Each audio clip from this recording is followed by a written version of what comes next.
নাহমাদুহু ওয়া নুসাল্লি আলা রাসূলিহিল কারীম ওয়া বাদ।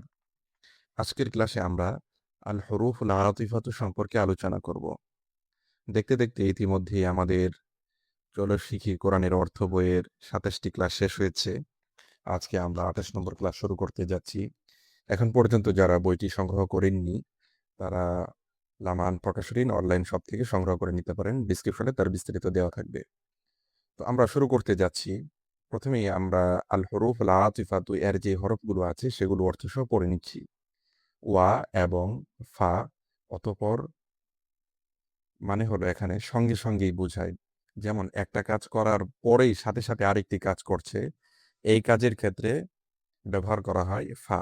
যেমন জাআ খালিদুন ফাফাআলা, খালেদ এসেছে তারপর করেছে, আসার পরেই করেছে কাজটি, এক্ষেত্রে বোঝানোর জন্য ফা ব্যবহার করা হয়, এজন্য লেখা হয়েছে ফা অতঃপর, এটা সঙ্গে সঙ্গে বোঝাতে।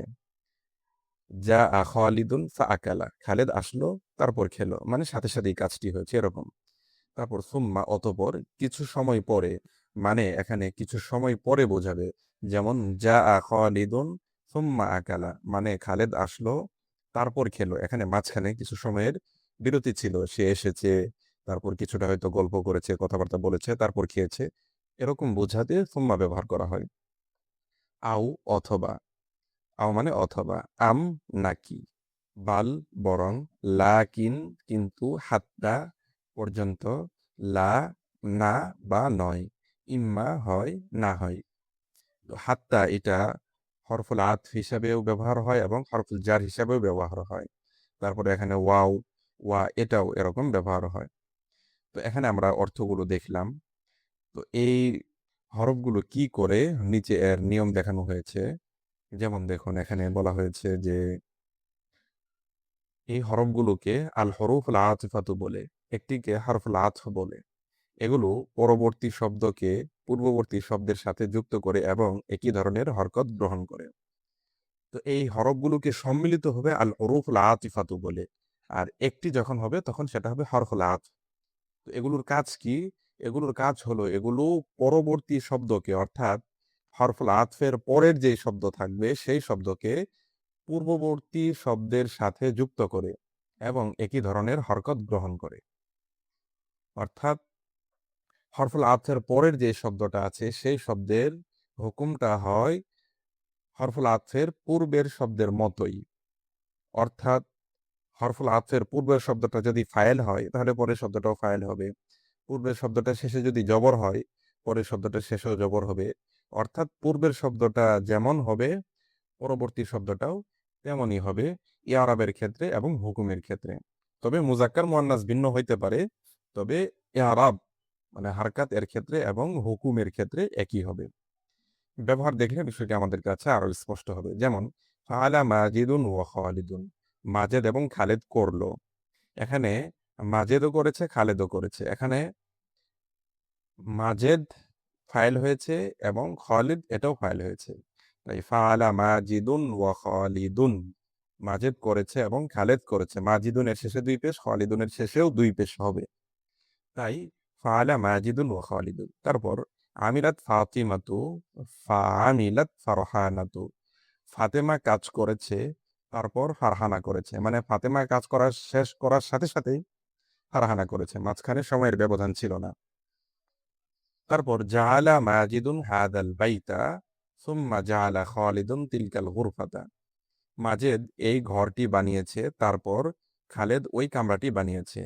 মানে মাজেদের ঘর বানানো এবং খালেদের কামরা বানানোর মাঝে একটা সময়ের ব্যবধান ছিল, সাথে সাথে করেছে এরকম না। যেহেতু সময়ের ব্যবধান ছিল এটা বোঝাতে এখানে সুম্মা ব্যবহার করা হয়েছে। তাহলে যেখানেই সুম্মা ব্যবহার করা হবে সেখানে বুঝতে হবে যে দুইটা বিষয়ের মাঝে একটু সময়ের ব্যবধান ছিল। ইজআল হাদাল বাইতা আও যালিকাল বাইতা, তুমি এই ঘর বানাও কিংবা ওই ঘর বানাও। তাহলে আও মানে কিংবা, অথবাও অর্থ হয়। যেমন তুমি এই ঘর বানাও অথবা সেই ঘর বানাও, দুটোই অর্থ করা যায়। হাল তাজআলু তিলকাল গুরফাতা আম হাদিহিল গুরফাতা, তুমি কি বানাবে সেই কামরাটি নাকি এই কামরাটি। আম মানে নাকি। হাল আমিলাত সুআদু বাল কাফারাত, মা আমিলাত সুআদু বাল কাফারাত। সুআদ কাজ করেনি বরং অস্বীকার করেছে। মা কাফারা হামিদুন ওয়ালাকিন্নাহু যালামা। হামেদ কুফরি করেনি কিন্তু সে অন্যায় করেছে, জুলুম করেছে। আমিলাল কওমু হাত্তা আলিয়ুন। সম্প্রদায়ের লোকেরা কাজ করেছে, এমনকি আলীও কাজ করেছে।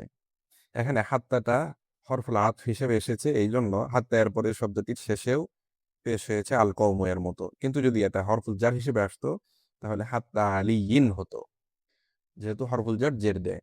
তো এখানে জের না দেওয়ার কারণ হলো যে হাত্তাটা হরফুল আতফ হিসেবে এসেছে, এই জন্য জের দেয়নি। মান আমিলা হাদা, এটি কে করেছে? আম্মা খালিদুন ওয়া আম্মা মাজিদুন। আম্মা না, শব্দটা হবে ইম্মা খালিদুন ওয়া ইম্মা মাজিদুন। এটি করেছে খালেদ কিংবা মাজেদ। আমিলা হাদাল আমালা মাজিদুন লা খালিদুন। এই কাজটি মাজেদ করেছে, খালেদ করেনি। তো এখানে যেই ইবারতটি আমরা পড়লাম, সেই ইবারতটি অর্থসহ অন্ততপক্ষে ৩ বার পড়তে হবে এবং এর তারকিব করতে হবে। যেমন ফাআলা মাজিদুন ওয়া খালিদুন, মাজেদ করেছে এবং খালেদ, মানে মাজেদ এবং খালেদ করেছে। তাহলে ফাআলা ফি'ল, মাজিদুন হলো মাতুফুন আলাইহি। ওয়াওয়ের আগের শব্দকে বলা হয় মাতুফুন আলাইহি এবং ওয়াওয়ের পরের শব্দকে বলা হয় মাতুফ। তো তারপর মাতুফুন আলাইহি এবং মাতুফ মিলে ফাইল। ফেল ফাইল মিলে আল জুমলাতুল ফি'লিয়া। তো আবার তারকিব করছি, ফাআলা ফেল, মাজিদুন মাতুফুন আলাইহি, ওয়াও হারফুল আতফ, খালিদুন মাতুফ।